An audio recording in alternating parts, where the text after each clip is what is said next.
வணக்கம். முனைவர் கி. ராம் கணேஷ். இன்னைக்கு நாம் 12 ஆழ்வார்களுள் ஒருவரான குலசேகர ஆழ்வார் பாடிய பெருமாள் திருமொழி அப்படிங்கிற நூலிலிருந்து வித்துவக்கோட்டு அம்மானை வேண்டி பிரார்த்தித்தல் என்னும் தலைப்பின் கீழ் இருக்கக்கூடிய ஒரு 10 பாடல்களை மட்டும் விளக்கத்தோடு நம்ம தெரிஞ்சுக்கலாம். முன்னதாக குலசேகர ஆழ்வார் குறித்து ஒரு சில செய்திகளை நம்ம தெரிஞ்சுக்கலாம். குலசேகர ஆழ்வார் சேர நாட்டில் திருவஞ்சைக்களம் அப்படிங்கிற ஊரில் பிறந்தவர். இவர் ஒரு அரசர் மரபை சார்ந்தவர், அதாவது அரசராக இருந்தவர். அவருக்கு அந்த பெருமாளினுடைய தசாவதாரம் இருக்கும் இல்லையா, 10 அவதாரங்கள், அதில் அந்த ராம அவதாரத்தின் மேலே ரொம்ப ரொம்ப ஈடுபாடு அதிகம். அப்படிப்பட்ட அந்த குலசேகர ஆழ்வார் அந்த பெருமாளை வேண்டிக் கொள்ளக்கூடிய வகையில் ஒரு 10 பாடல்கள் 10 பாசுரங்கள் இதில் இருக்குது. அது என்னென்ன அப்படின்னு நம்ம பார்க்கலாம். இந்த திருவித்துவக்கோடு அப்படிங்கிற ஊர் எங்கே இருக்குது அப்படின்னா கேரள மாநிலத்தில் இருக்கிறதா சொல்கிறாங்க. அங்கே இருக்கக்கூடிய அந்த உய்யவந்த பெருமாள் அப்படிங்கிற அந்த கடவுள் மேலே பாடப்பட்டதான் இந்த 10 பாடல்கள் அப்படிங்கிறத நம்ம தெரிஞ்சுக்கலாம். இப்போ ஒவ்வொரு பாடலையும் அதனுடைய விளக்கத்தோடு நம்ம தெரிஞ்சுக்கலாம். அதாவது இந்த பாடலுடைய சாராம்சம் என்ன அப்படின்னா, அதாவது என்னதான் இருந்தாலும் இறைவா பெருமாள் எனக்கு உன்னை விட்டால் வேற யாருமே இல்லை அப்படின்னு சொல்லக்கூடிய வகையில் தான் 10 பாடல்களுமே அமைஞ்சிருக்கு. இதில் இப்போ முதல் பாடல் என்ன அப்படின்னு பார்க்கலாம். தரு துயரம் தடாயேல் உன் சரண் அல்லால் சரண் இல்லை, விரை குழுவும் மலர்பொழில் சூழ் வித்துவக்கோட்டு அம்மானே, அரிசனத்தால் ஈன்ற தாய் அகற்றிடனும் மற்று அவள் தன் அருள் நினைந்தே அழும் குளவி அதுவே போன்று இருந்தேனே. அதாவது அந்த விரை குழுவும் மலர்பொழில் சூழ் வித்துவக்கோட்டு அம்மா, அதாவது விரை அப்படின்னா மனம் அர்த்தம், நல்ல வாசனை வீசக்கூடிய அந்த மலர்கள் நிறைந்த அந்த சோலைகளில் இருக்கக்கூடிய வித்துவக்கோட்டு அம்மா. அந்த வித்துவக்கோடு அப்படிங்கிற அந்த பெருமாள் இருக்கக்கூடிய அந்த ஆலயம், அந்த கோயில் சோலைகள் சூழ்ந்த பகுதியில் இருக்குது. அப்படிப்பட்ட எனக்கு தருதுயரம் தடாயேல், நீ எனக்கு இந்த துன்பத்தை தந்துட்ட, அதை நீ எனக்கு என்னை அந்த துன்பத்தை நீ போக்கலினாலும் உன் சரணல்லால் சரணில்லை, உன்னைத்தான் நான் போய் சரணடைவேன், எனக்கு வேறு எந்த புகலிடமும் கிடையாது.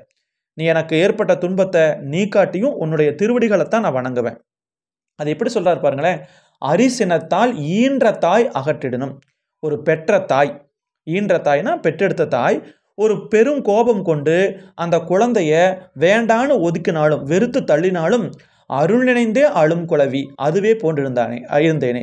அந்த தாயினுடைய கருணையை வேண்டிக்கிட்டு கதறி அழுகின்ற அந்த குளவினா குழந்தைன்னு அர்த்தம். அந்த குழந்தை எப்படி அம்மா என்னதான் வெறுத்தாலும் அடித்தாலும் மறுபடியும் அம்மா கிட்டையே போகுமோ, அதே மாதிரி நீ என்னதான் என்னுடைய துன்பத்தை போக்காவிட்டாலும் ஒரு தாய் எப்படி ஒரு குழந்தைய அடித்தாலும் அந்த தாய்கிட்டையே அந்த குழந்தை கதறிக்கிட்டு போகுமே, அதே மாதிரி நான் உன்னிடத்துல தான் திரும்ப திரும்ப வருவேன் அப்படின்னு சொல்லி இந்த பாடலில் குலசேகர ஆழ்வார் சொல்கிறார். அதாவது நறுமணம் கமலும் மலர்கள் நிறைந்த அந்த சோலைகளில் சூழப்பட்ட வித்துவக்கோட்டில் இருக்கக்கூடிய இறைவனே, நீ எனக்கு இந்த துன்பத்தை போக்காட்டியும் உன்னுடைய திருவடிகளை தவிர எனக்கு வேறு இடமே கிடையாது.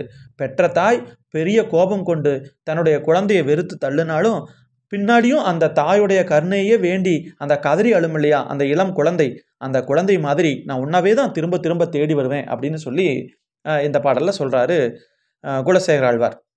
அப்போது இந்த பாடலில் அந்த பெருமாளை தாயாகவும் தன்னை ஒரு குழந்தையாகவும் இந்த பாடலில் சொல்லியிருக்கிறார். அதாவது குழந்தை அம்மா எத்தனை தடவை அடித்தாலும் அந்த குழந்தை மறுபடியும் அம்மா கிட்ட தான் போகும். அந்த மாதிரி நீ எனக்கு எவ்வளோ கஷ்டத்தை கொடுத்தாலும் என்னுடைய துன்பத்தை போக்கலைனாலும் நான் உங்கள்கிட்டயே தான் வருவேன் அப்படின்னு சொல்லிட்டு கடவுளை அந்த பெருமாளை தாயாகவும் தன்னை குழந்தையாகவும் இந்த பாடலில் சொல்கிறார். இதற்கு அடுத்த பாடல் பாருங்க.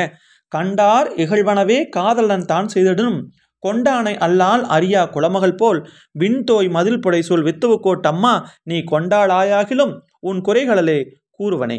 அதாவது ஆகாயத்தை அளவக்கூடிய அளவுக்கு பெரிய மதில், அந்த திருவித்துவக்கோட்டில் இருக்கக்கூடிய அந்த கோயிலினுடைய மதில்கள் பார்த்திங்கன்னா வானத்தையே தொடர அளவுக்கு உயர்ந்திருக்கிறதா. அப்படிப்பட்ட அந்த வித்துவக்கோட்டில் இருக்கக்கூடிய அந்த பெருமாளே கணவனானவன், காதலன் அப்படின்னா இந்த இடத்துல கணவனானவன் கண்டார் இகழ்வனவே, பார்த்தவங்கள்லாம் அவனை அந்த கணவனுடைய செயலை என்னதான் இகழ்ந்து பேசினாலும் அந்த பெண் என்ன பண்ணுவா, கொண்டானை அல்ல அரியா குலமகள் போ, ஒரு நல்ல ஒரு கற்புடைய பெண் என்ன பண்ணுவான்னா தன்னுடைய புருஷனை கணவனை அடுத்தவங்க என்ன குறை சொன்னாலும் அந்த அந்த குறையை பொருட்படுத்த மாட்டா. அதே மாதிரி தான் நானும் அந்த கற்புடைய மகளைப் போல என்னை அடிமை கொண்டவனான நீ என்னுடைய குறையை நீக்காமல் போனாலும் உன்னுடைய திருவடிகளை தான் நான் திரும்ப திரும்ப அடைக்கலமாக அடைவேன், நான் வேறு எங்கேயுமே போக மாட்டேன் அப்படின்னு சொல்கிறார். அப்போ இந்த இடத்துல பெருமாளை வந்து கணவனாகவும் தன்னை வந்து மனைவியாகவும் இந்த இடத்துல குலசேகர ஆழ்வார் சொல்கிறார். அதாவது என்ன சொல்கிறார் அப்படின்னா, ஆகாயத்தளவுக்கு உயர்ந்த மதில்கள் சூழ்ந்திருக்கக்கூடிய திரு வித்துவக்கோட்டில் இருக்கக்கூடிய அந்த தலைவனே, இறைவனே, கணவன் பார்க்குறவங்க எல்லாரும் அவனுடைய செயல்களை இகழ்ந்தாலுமே கூட அந்த பெண் என்ன பண்ணுவா, தன்னுடைய கணவனை விட்டு கொடுக்க மாட்டா. எப்போவுமே தன்னை அடிமை கொண்டவனான அந்த கணவனவே நினைப்பா. அது மாதிரி தான் என்னுடைய குறைய கணவன் மாதிரி இருக்கக்கூடிய நீ, தலைவனாக இருக்கக்கூடிய நீ போக்காட்டியும் உன்னுடைய திருவடிகளை மட்டும்தான் நான் சரணமாக அடைவேன் அப்படின்னு சொல்லி இந்த 2வது பாடலில் சொல்கிறாங்க. அதாவது கடவுளை கணவனாகவும் தன்னை வந்து மனைவியாகவும் இந்த பாடலில் சொல்கிறாரு குலசேகர ஆழ்வார். அதற்கடுத்து 3வது பாடல் பாருங்களேன். மீன் நோக்கும் நீள்வயல் சொல் வித்துவக்கோட் அம்மா என் பால் நோக்காயாகிலும் உன் பற்றலால் பற்றிலேன் தான் நோக்காது எத்துவரம் செய்திடனும் தார்வேந்தன் கோள் நோக்கி வாழும் குடி போன்று இருந்தேனே. இது அந்த திருக்குறள் கருத்து மாதிரியே. அதாவது எப்படி அப்படின்னா, மீன்கள் வசிக்கக்கூடிய இடம், அந்த நீர்வளம் இருக்கக்கூடிய இடம், நல்ல வயல்கள் சூழ்ந்த இடம், அங்கே இருக்கக்கூடிய பெருமானே, நீ என்னுடைய இடத்துல எனக்கு அருள் காட்டாட்டியும் நான் வந்து அடுத்தவங்க கிட்ட போக மாட்டேன். உன் பற்றலால் பற்றிலேன், உன்னைத்தான் நான் பற்றாக அடைவேனே தவிர வேற யாருக்கிட்டையும் போக மாட்டேன். அது எப்படி சொல்கிறாங்க பாருங்களேன். தார் வேந்தன், மாலை அணிந்து இருக்கக்கூடிய வேந்தன், தான் நோக்காது எத்துயரம் செய்யணும். குடிமக்களை வந்து அரசன் வந்து சரியாக பார்த்துக்காம போயிட்டாலும், மக்களுக்கு துன்பங்களே செய்தாலும், அந்த வேந்தனுடைய கோள் நோக்கி வாழும் குடி போன்று இருந்தேனே. அந்த குடி என்றால் மக்கள். அந்த மக்கள் என்ன பண்ணுவாங்க, என்னதான் அரசன் வந்து துன்புறுத்தினாலும் அவனுடைய செங்கோலாட்சி, அவன் தான் எங்களை காப்பாற்றணும், அடித்தாலும் அவன் தான் அரவணைக்கணும் அப்படின்னு சொல்லுவாங்க இல்லையா. அந்த மாதிரி நீ தான் என்ன அரவணைக்கணும் அப்படின்னு சொல்கிறாங்க. அதாவது இந்த இடத்துல பெருமாளை மன்னனாகவும் தன்னை வந்து மக்களாகவும் இந்த இடத்துல குலசேகர ஆழ்வார் சொல்கிறார். அதாவது அரசன் வந்து என்னதான் துயரம் பண்ணாலும், மக்களுக்கு துன்பம் பண்ணாலும், அந்த மக்கள் என்ன பண்ணுவாங்க, அந்த அரசன் தான் நமக்கு நல்லது செய்யணும், அவனுடைய செங்கோலாட்சி நடத்தணும் எதிர்பார்ப்பாங்க இல்லையா.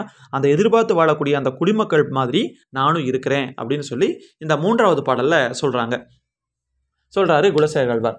அடுத்து 4வது பாடல் பாருங்க. வாளால் அறுத்து சுடினும் மருத்துவன்பால் மாளாத காதல் நோயாளன் போல் மாயத்தால் மீளா துயர் தருணும் வித்துவக்கோட் அம்மா நீ ஆளா உனது அருளே பார்ப்பேன் அடியேனே. அதாவது வித்துவக்கோட்டில் இருக்கக்கூடிய இறைவா, இந்த மருத்துவன் வாளால் அறுத்து சுடினும், மருத்துவன்னா டாக்டர் இன்னைக்கு. இப்போ அந்த மருத்துவர் வந்து நமக்கு ஏதாவது காலில் கையில் ஏதாவது புண்பட்டுச்சு அப்படின்னா என்ன பண்ணுவாங்கன்னா, ஊசி போடுவாங்க, ஏதாவது கத்தி வச்சு கிழிப்பாங்க. அப்போ கத்தி வச்சு கிழிக்கிறது நமக்கு வலிதான். ஆனால் இருந்தாலுமே அந்த மருத்துவன்கிட்ட நம்ம என்ன பண்ணுவோம், நம்ம வந்து பாசமாக தான் பழவோம். ஏன்னா அவர் அந்த கத்தி வச்சு அறுத்தா தான் அந்த நோய் நீங்கும். அந்த மாதிரி நீ எனக்கு எவ்வளவுதான் துன்பத்தை எனக்கு தந்தாலும் நான் வந்து திரும்ப திரும்ப உன்னை விரும்புவேன். அதாவது எப்படி மருத்துவன் கத்தியில் குத்துற மாதிரி தான் அந்த கடவுள் கொடுக்கக்கூடிய கஷ்டம் எல்லாமே. அப்போ அந்த கத்தியில் குத்துனா தான் அந்த காயம் வந்து சரியாக அந்த காயம் அந்த புண்ணு வந்து மாறும். அது மாதிரி அது என்னதான் இது பண்ணாலும் அந்த மருத்துவன் மேலே விருப்பப்படக்கூடிய அந்த நோயாளி எப்படி இருப்பானோ அந்த மாதிரி நீ எனக்கு எவ்வளவுதான் எனக்கு அறுவை சிகிச்சை பண்ணாலும், ஊசியை காய்ச்சி நீ சூடு போட்டாலும் சரி, உன்னை எப்படி அந்த மருத்துவன் எப்படி அந்த நோயாளி விரும்புவானோ அதே மாதிரி உன்னைத்தான் நான் விரும்புகிறேன். அதாவது உன்னைத்தான் நான் ஏற்றுக்குவேன், உன்னுடைய கருணையை மட்டும்தான் நான் நோக்கி இருக்கிறேன். அப்போ இந்த இடத்துல கடவுளை மருத்துவராகவும் தன்னை வந்து நோயாளியாகவும் குலசேகர ஆழ்வார் குறிப்பிடுறார். இதான் 4வது பாடல். அதுக்கடுத்து 5வது பாடல் பாருங்க. வெங்கண் தின்களிர் அடர்த்தாய் வித்துவக்கோட்டு அம்மானே எங்கு போய் உய்கேன் உன் இணையடி அடையல் அல்லால் எங்கும் போய் கரை காணாது எரி கடல்வாய் மீண்டும் ஏயும் வங்கத்தின் கூம்பு ஏறும் மா பறவை போன்றேனே. இந்த இடத்துல தன்னை வந்து பறவையாக பார்க்குறாரு குலசேகர ஆழ்வார். அதாவது பயங்கரமான கண்களை உடையது களிறு. எந்த களிறுனா குவளாயபிடம் அப்படின்னு ஒரு யானை. அந்த யானையை கொண்டவன் தான் இந்த வித்துவக்கோட்டில் இருக்கக்கூடிய அந்த பெருமாள். உன்னுடைய திருவடிகளைத்தான் நான் வந்து புகலிடமாக அடையிறேன், நான் வேறு யார்கிட்டையுமே போக மாட்டேன். இப்போ கடல் நடுவில் பார்த்தீங்கன்னா 4 திசைகள்லையும் அந்த பறவை திரிஞ்சுக்கிட்டு இருந்தாலும் மறுபடியும் அந்த கப்பல்கிட்ட தான் வரும். அந்த கப்பலில் வந்து அந்த பாய் மரத்தை மேலே உட்கார மாதிரி நீ எனக்கு என்னதான் கஷ்டம் கொடுத்தாலும் திரும்ப திரும்ப நான் உன்னைத்தான் வந்து அடைவேன். அதாவது இந்த இடத்துல கடவுளை வந்து கப்பலாகவும் தன்னை வந்து ஒரு கடலில் இருக்கக்கூடிய ஒரு பறவையாகவும் குலசேகர ஆழ்வார் இந்த பாடலில் சொல்கிறார். இந்த 5வது பாடலில் அதாவது அந்த கடலில் 4 திசைகள்லையும் சென்று பார்த்து எங்கேயும் கரையவே பார்க்க முடியாமல் திரும்பி வந்து முன்னாடி உட்கார்ந்துருந்த அதே அந்த மரக்களத்தில் அந்த பாய் மரத்து மேலே இருக்கக்கூடிய அந்த பெரிய பறவை மாதிரி நான் உன்னவே தான் திரும்ப திரும்ப வருவேன், எனக்கு உன்னை விட்டால் வேறு யாருமே இல்லை அப்படிங்கிறத இந்த பாடலில் சொல்கிறார். அதாவது கடவுளை கப்பலாகவும் தன்னை வந்து அந்த திசையை அறிய முடியாமல் மறுபடியும் கப்பல் இடத்துல வரக்கூடிய கடல் பறவையாகவும் இந்த இடத்துல குலசேகர ஆழ்வார் சொல்கிறார். அதுக்கு அடுத்தபடியாக 6வது பாடல் பாருங்களேன். செந்தழலே வந்து அழலை செய்திடனும் செங்கமலம் அந்தரம் சேர் வெங்கதுரோர்க்கு அல்லால் அலராவால் வெந்துயர் வீட்டாவிடனும் வித்துவக்கோட்டு அம்மா உன் அந்தமில் சீர்க்கு அல்லால் அகம் கொலைய மாட்டேனே. வித்துவக்கோட்டில் இருக்கக்கூடிய எம்பெருமானே, அந்த செந்நிறமுடைய நெருப்பு தகதகன்னு எரியுது. அந்த நெருப்பே வந்தாலும் செந்தாமரை வந்து மலருமா அப்படின்னா நிச்சயமாக வளராது. வெம்மையாக இருக்குதுங்கிறதுக்காக மலருமா? மலராது. அந்த செந்தாமரை எப்போ மலரும்? சூரியனை பார்த்தா மட்டும்தான் மலரும். நெருப்புக்கு மலராது. சூரியனும் சுடும், நெருப்பும் சுடும். ஆனால் சூரியனுக்கு மட்டும்தான் மலரும்.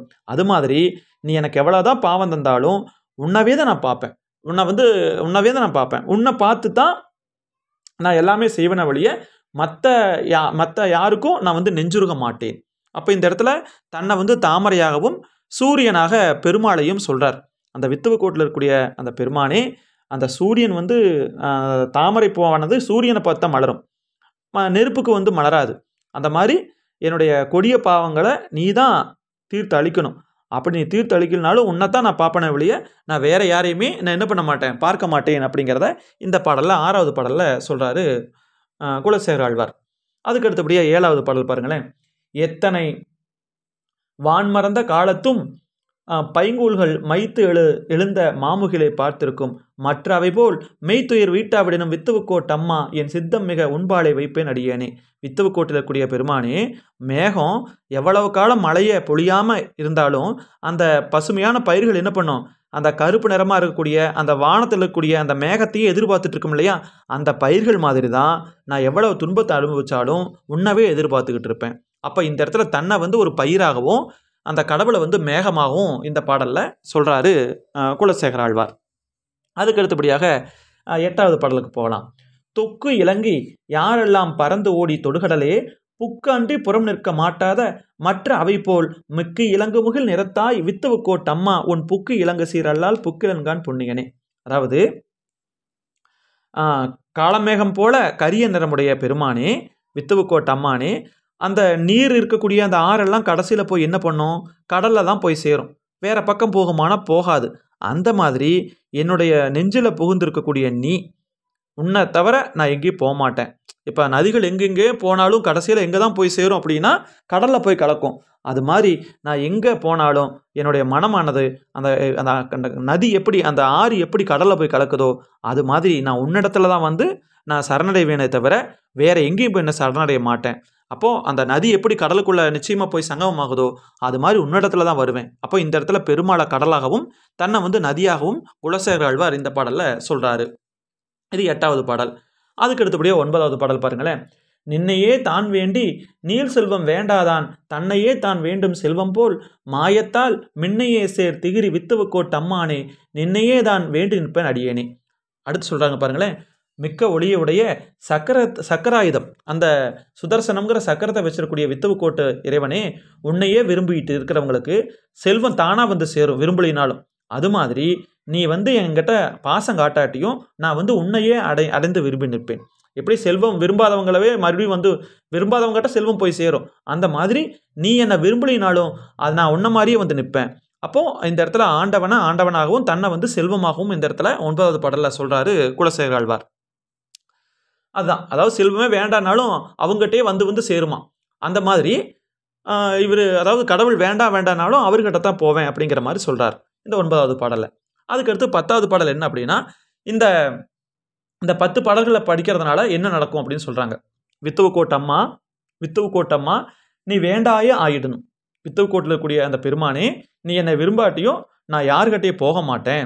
என்னுடைய அளவிட முடியாத காதலை உன்னுடைய திருவடிகளில் தான் நான் வச்சிருப்பேன் அப்படின்னு சொல்லக்கூடிய இந்த குலசேகரருடைய பாடல்களை இந்த 10ஐயும் யார் ஓதுகிறார்களோ அவங்க கொடிய பாவங்கள் செஞ்சாலும் நரகத்துக்கு போக மாட்டாங்க அப்படிங்கிறத சொல்கிறாங்க. அதுதான் இந்த கடைசி பாடல். இந்த 10 பாடலையும் இடைவிடாது யாரெல்லாம் சொல்கிறார்களோ அவங்க எவ்வளவுதான் பாவங்கள் செஞ்சிருந்தாலும் நரகத்துக்கு போக மாட்டாங்க. அந்தளவுக்கு சிறப்புடையதாக இந்த குலசேகர ஆழ்வாருடைய பாடல் இருக்கிறது அப்படிங்கிறத இந்த 10ஆம் பாடலாக சொல்லியிருக்கிறாங்க. மிக்க நன்றி. மீண்டும் நாம் இன்னொரு பதிவில் சந்திக்கலாம். இந்த 10 பாடல்களுமே எப்படியா இருந்தாலும் கடவுளை போய் நான் அடைவேன், கடவுளே கண்டுக்கலினாலும் கடவுள் தான் எனக்கு அடைக்கலம் அப்படிங்கிற மாதிரி இந்த 10 பாடல்கள்லையும் குலசேகர ஆழ்வார் பாடியிருக்கிறார். மிக்க நன்றி.